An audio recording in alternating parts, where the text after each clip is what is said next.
puestos. Y ahora también con un poco de deportes, Sí. ¿no?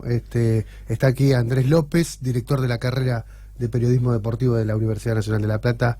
Un gran amigo, Andrés. ¿Cómo estás? Bien, muy bien, por suerte. Bueno, muchas gracias por la invitación. Y para hablar puntualmente sobre lo que ha dejado, ¿no?, esta nueva jornada de lo que son el Congreso de Periodismo Deportivo, fue martes, miércoles y jueves, ¿no? Así es, el martes abrimos en la Exesma, en Sí. la extensión que funciona allí en la Casa de la Militancia de Hijos, dentro del espacio Memoria, y el miércoles y jueves, sí, anteayer y ayer, digamos, ayer nomás, terminó el 7º Congreso de Periodismo Deportivo, que ya es el 7º año consecutivo que lo hacemos, y por suerte con mucha repercusión de estudiantes, con mucha actividad de redes y con mucha recepción de los invitados, digamos. Qué bueno. Andrés, ¿siempre acá en La Plata fue? O sea, siempre viene siendo... Sí, siempre tenemos esta política de abrirlo en las extensiones. Hoy por hoy tenemos 2 extensiones que están funcionando, la de la Exesma y la de Gualeguaychú. Y siempre la política es abrirlo en alguna de las extensiones y después recibir a los estudiantes que vienen desde allí para La Plata. Claro. Y bueno, que sea también un espacio de compartir, de confraternidad, de que se conozcan. Siempre decimos que la idea es que la facultad llegue a veces a donde los estudiantes que llegue a donde los estudiantes no pueden estar y venir hacia La Plata, pero siempre es lindo que haya un espacio donde puedan compartir. Y siempre me río porque hablando con los estudiantes de Gualeguaychú creen que yo me he visto de traje, digamos, porque cuando Claro. en el Congreso me ven vestido así. Bueno, si están viendo ahora la radio ven que nada, también me he visto de otra manera, digamos. En realidad yo soy más parecido a esto que al tipo trajeado. Exacto, que el que está disfrazado en el Congreso. Bueno, ¿y qué tuvo de particular este Congreso, esta edición 7ª? A ver, tiene que ver un poco con algunas discusiones que venimos dando y con una fecha muy particular, porque este congreso cae justo en los 10 años de la carrera de periodismo deportivo. El aniversario redondo qué siempre bueno. es algo que nos permite pensar, reflexionar. La carrera dio comienzo en el 2009, así que estamos justamente de cumpleaños. También coincidió con otro cumpleaños, que fue el cumpleaños de Diego Armando Maradona, que Sí, señor. el miércoles, en la primera jornada que tuvimos en La Plata, fue el cumpleaños de Diego. Entonces inauguramos un poco la actividad del día con lo que dimos de llamar la Mesa del 10, con Ariel Sher y Alejandro Apo, Qué bueno. haciendo un repaso, en parte por la vida, en parte por diferentes anécdotas, en parte por la literatura asociada a Maradona, ¿sí?, con un repaso por los diferentes autores que han escrito sobre él, el Eduardo Sucheri, Eduardo Galeano, etcétera.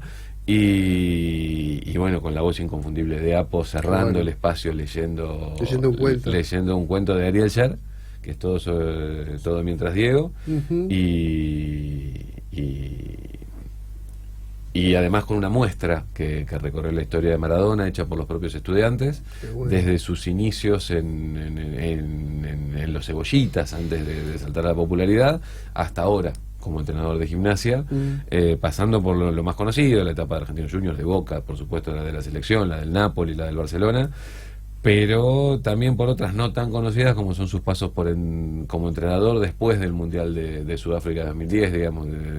Diego estuvo por Arabia, Diego estuvo por Ucrania, Diego estuvo por Emiratos, y bueno, eso no es tan conocido, al menos para nosotros, digamos, que tenemos la etapa todavía en las retinas, la etapa del Diego jugador, Sí. y los primeros pasos de ese Maradona entrenador, y esto último, en el medio. También estuvo esa parte en la muestra. También hubo mucha presencia del que es el signo de estos tiempos, la aparición de la mujer en el mundo del deporte y en el periodismo deportivo en particular. De hecho, abrimos con una mesa donde estuvo Ariel Senosiaín y estuvo Hernán Castillo allá en la Exesma, pero además estuvo Milagro Ley González, una de las mejores periodistas deportivas de Argentina, y la cerramos con con una mesa con Ángela Lerena y con Viviana Vila. Qué bueno. O sea, 2 de las grandes referentes. Viviana, que es de la casa, digamos, Sí. el profe de nuestra en la facultad de la carrera, y la presencia de Ángela Lerena, que entró en clave rockstar, digo yo. ¿Cómo ves vos esta desconstrucción, sí, Andrés, del periodismo deportivo, vinculado netamente al varón, ¿no? Mirá, ¿Cómo ves el proceso? Lo veo primero con mucha alegría y con mucho entusiasmo en términos de que es algo que necesitamos que suceda, primero para tener un periodismo mejor que el que tenemos, sobre todo un periodismo deportivo, que es un espacio eminentemente masculino, y también para tener un deporte mejor. Manuel Álvarez, el profe de la selección argentina de básquet, el preparador físico de la selección argentina de básquet, que también es de La Plata y también tenían que traerlo un día porque realmente es un súper fenómeno a la hora de explicar esto, que lo explica mucho mejor que yo.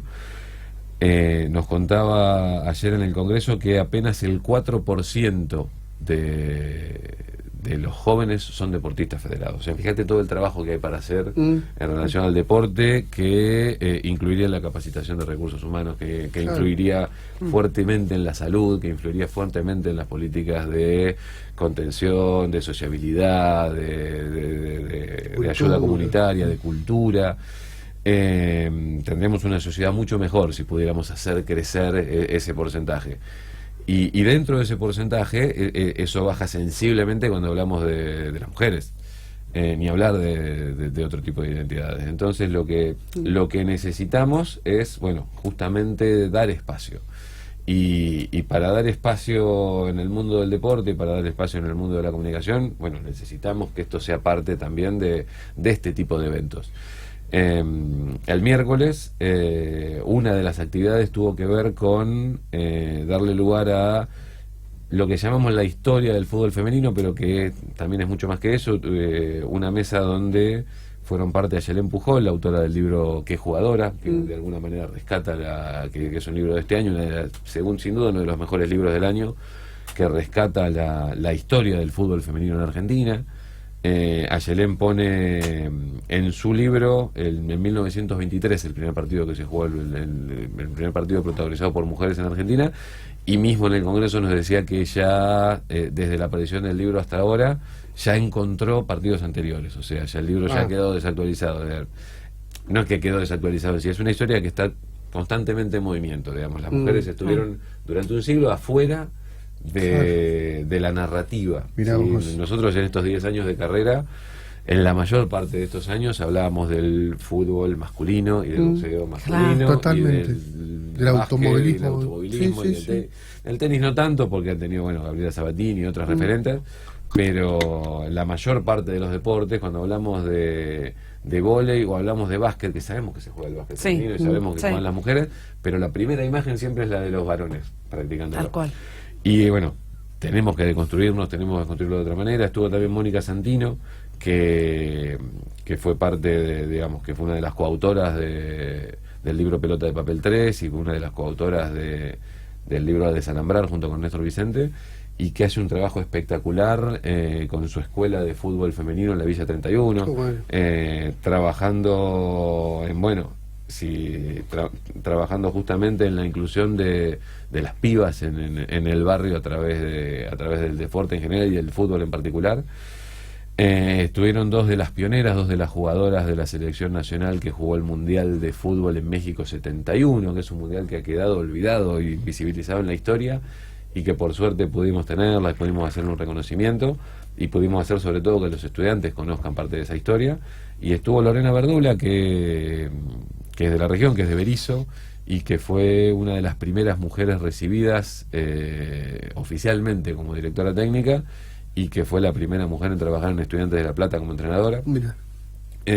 Bueno, todo ese espacio lo que nos ayuda es justamente para realizar esto que estábamos hablando, digamos, construir esta deconstrucción, hacer que nuestros estudiantes y nuestras estudiantes encuentren, digamos, otra mirada sobre el deporte. Yo hablaba con Ayelén que ya estamos trabajando en que su libro sea material de cátedra para el año que viene, y todo eso nos sirve para ser mejores, digamos, para tener una mirada más amplia, para tener planes de estudio superadores que sean mejores que los que tenemos hoy, y proyectar un periodismo deportivo a futuro mejor que el que tenemos. Yo hay algo que se lo copié, en realidad lo hablé en su momento con Rodrigo Dascal, uno de los profes de la carrera, que me decía: dentro de unos años la mayor parte de los periodistas deportivos no sucede hoy por una cuestión lógica de tiempo, pero dentro de unos años van a haber pasado por esta lógica de formación, van a haber pasado por una formación muy diferente a la que tuvimos nosotros. Y eso va a hacer que sean mejores de lo que nosotros somos, sin duda. Esa es un poco la idea. Qué bueno. El tema de la inserción laboral, Andrés, ¿cómo lo vienen evaluando? Porque a veces quienes pasamos por la facultad seguimos viendo como ex alumnos por ahí este divorcio que hay a veces entre la cuestión de la teoría, o que muchas veces el alumno termina, bueno, sorteando algunos obstáculos y termina dejando de ejercer, y esto se sabe, y vos lo sabés, que es práctica pura, que hay que meterle horas y horas. Se alienta al alumno a que pueda realmente insertarse. Está difícil, contanos. Está muy difícil, a ver, son tiempos súper complicados para los trabajadores de prensa, digamos, no hace falta que se los explique a ustedes, digamos, ustedes lo saben muy bien, digamos, si hacemos un repaso por la cantidad de medios que han dejado de existir en estos 4 años, o que se han achicado en estos 4 años, creo que los metemos a casi todos en la bolsa. Digo, hoy mismo digamos, yo trabajé en La Plata en 2 diarios que ya no existen más, sí, que son el Diario Hoy y el Diario Diagonales. Y podemos hacer un repaso y la enumeración, y no nos alcanzaría el programa, y nos quedarían medios afuera que no nos vamos a olvidar. Obviamente son tiempos difíciles, obviamente son tiempos también de reconversión, digámoslo. Un poco este repaso que yo estoy planteando lo hacía el martes en el Exesma Andrés Burgo, que él hablaba desde una lógica de aquel del periodista que pasó por redacciones, que pasó por muchas redacciones que ya no existen, que pasó por una dinámica de trabajo que tampoco existe más, digamos, que todos hemos tenido que reconvertirnos y todo el tiempo estarnos formando para trabajar de otra manera, digamos. Hay cuestiones que no cambian, claro. Digo, el uso de la palabra no se modifica, digamos, la radio como medio quizás es lo que menos ha cambiado, pero digamos, hoy esto que es un programa de radio a su vez se está transmitiendo por un streaming, y a su vez antes de entrar al estudio me sacaron la foto para las redes sociales. Y es mucha más la gente que entra a una página web desde las redes sociales hoy que desde el www. Claro, y el nombre del dominio. Claramente. Entonces eso requiere de un montón de experticia, digamos, que a mí nunca me la enseñaron como estudiante en la facultad, entre otras cosas porque yo estudié en el siglo XX, digamos, yo me recibí en 1998. Parece la prehistoria, digamos.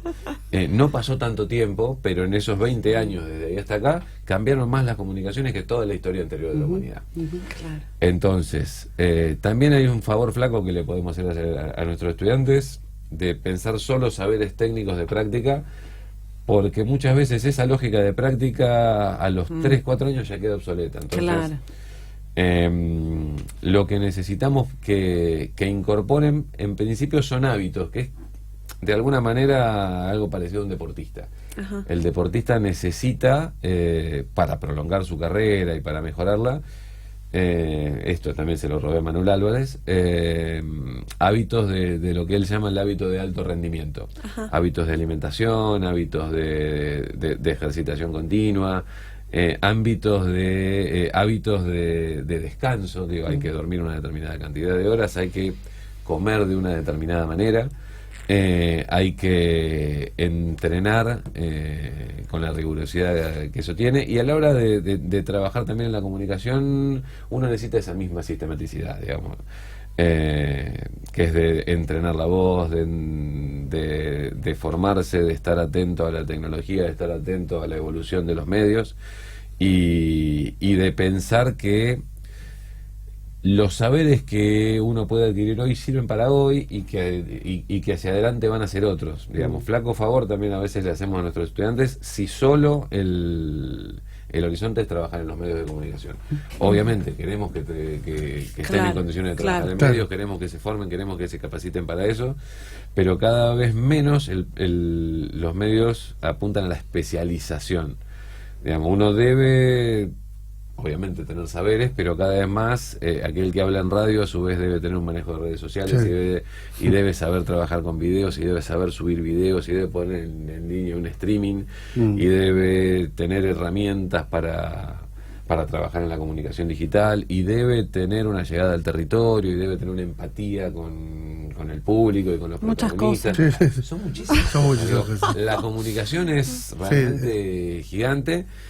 Y bueno, todos los saberes que requiere trabajar en comunicación son muchos, y de alguna manera aquellos que consiguen insertarse en el medio son los que por supuesto cuentan con la mayor batería de saberes, de opciones, y sobre todo son los que tienen la constancia como para insistir, estar y estar preparados para cuando llegue la oportunidad, digamos. Yo creo que las oportunidades llegan. Lo decía también Viviana Vila ayer, hablando de lo que significa la mujer en el periodismo deportivo y las luchas que ella, Ángela, Milagros y otras han tenido que llevar adelante. La metáfora de futbolera, pero es muy buena. Dice, hay una defensa que está muy cerrada y que en algún momento un poquito se va a abrir. Bueno, cuando en ese poquito se abra, bueno, hay que estar preparado para poder patear al arco de ese gol, digamos. Y eso es un poco el escenario hoy de los medios de comunicación. Esperemos que los 4 años que vengan, todos confiamos que van a ser mucho mejores que estos que pasaron. Y creemos que va a haber muchas más posibilidades laborales en el medio en la comunicación y en muchas otras ramas, digamos. Uno pone el acento en el periodismo, en la comunicación, porque es lo que le toca, pero si uno mira para el costado y mira muchas otras ramas del mundo laboral, no están tampoco tanto mejor que nosotros. Andrés, quiero aprovechar, antes de pedirnos unos conceptos sobre el acontecimiento de mañana, el superclásico, y esta vez con Maradona, ¿no? El fenómeno de Maradona en Gimnasia, en nuestra ciudad.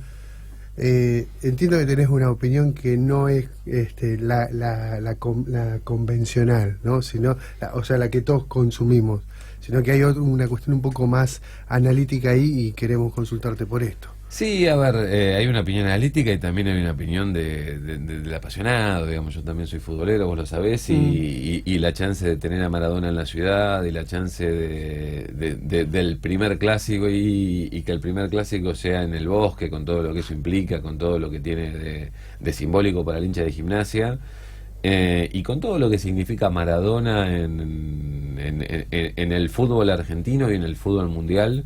Creo que va a ser un acontecimiento único. Creo que va a ser un acontecimiento único por todo lo que viene sucediendo y por el momento particular que además le toca vivir en lo inmediato a los dos clubes. Ni Gimnasia ni Estudiantes están en su mejor momento, eso lo sabemos.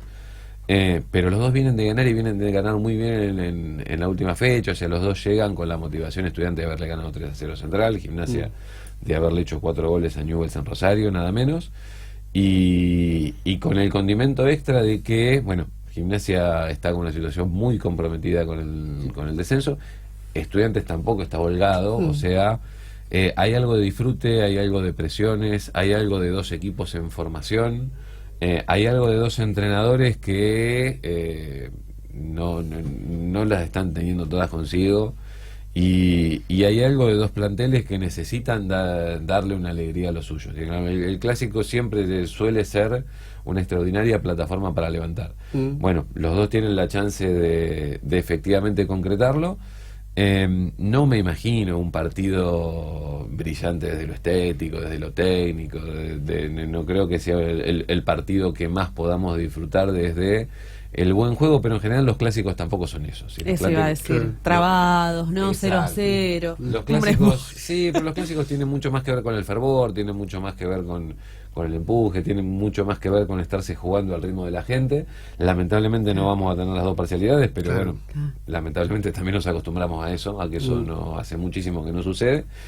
Pero sí creo que va a ser un partido que, aunque sea por la presencia de Maradona y aunque sea también porque Estudiantes está muy cerca, va a ser el último clásico, el último partido, en verdad, de Estudiantes antes de inaugurar su estadio.